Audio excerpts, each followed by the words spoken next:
Alright guys, big news incoming. The iPad 11th Gen, or iPad 2025, whatever you want to call it, is on the way, and there's something you need to know. The price is going up. Yep, Apple is about to shake things up again, and I'm here to break down exactly why that's happening and what new features we're getting in return. Now, I know what you're thinking. Wait, another price hike. And trust me, I get it. The iPad 10th Gen already jumped to $450 when it first dropped, before eventually settling at $350. And if you're lucky, you might have even seen it on sale for as low as $250. Absolute steal, right? But with the 11th Gen, that crazy good pricing.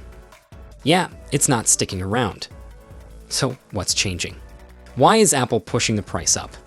And more importantly, is it actually worth it? Well, let's get into it, because there's a lot to talk about. Now, the iPad 10th Gen was one of the biggest iPad upgrades in years. Apple finally ditched the old design and gave it the same look as the iPad Air. They swapped out the old Lightning port for USB-C, threw in a 14 chip, and even introduced the Magic Keyboard Folio with a built-in stand. Since then, they've also added support for the USB-C Apple Pencil, making it a much more useful device.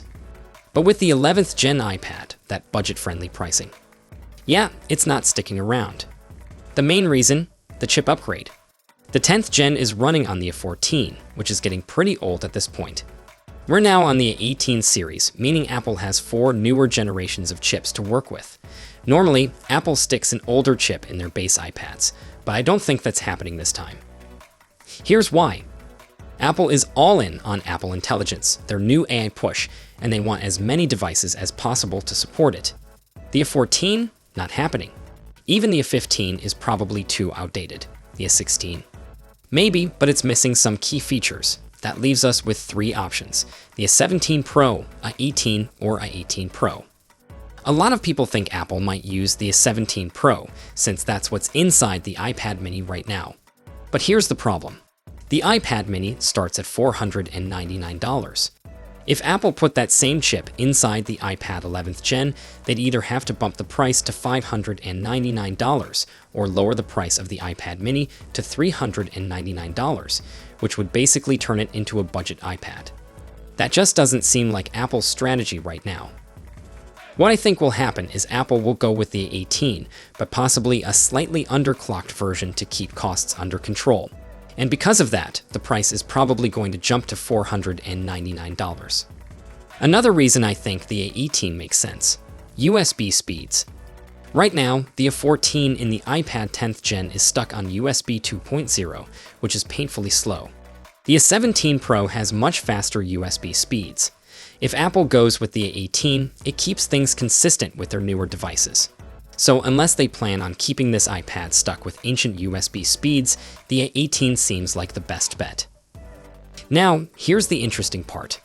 I don't think Apple is going to discontinue the 10th Gen iPad just yet. I think they'll keep selling it for at least another year at $350.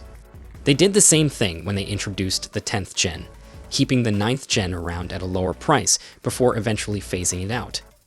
If they follow that pattern by 2026, we might see the 11th Gen drop to $399, making it a much better deal for those who wait. As for the release date, everything is pointing to a March 2025 announcement. Apple is rumored to be updating multiple devices at the same time, including the MacBook Air with the M4 chip, the iPad Air possibly getting the M3, and even a potential new HomePod.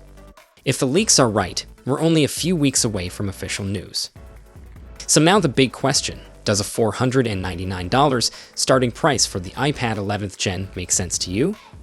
Or do you think Apple should keep it lower? Would you wait for a price drop, or are you upgrading as soon as it launches? Let me know in the comments. See you in the next one. Until then, take care.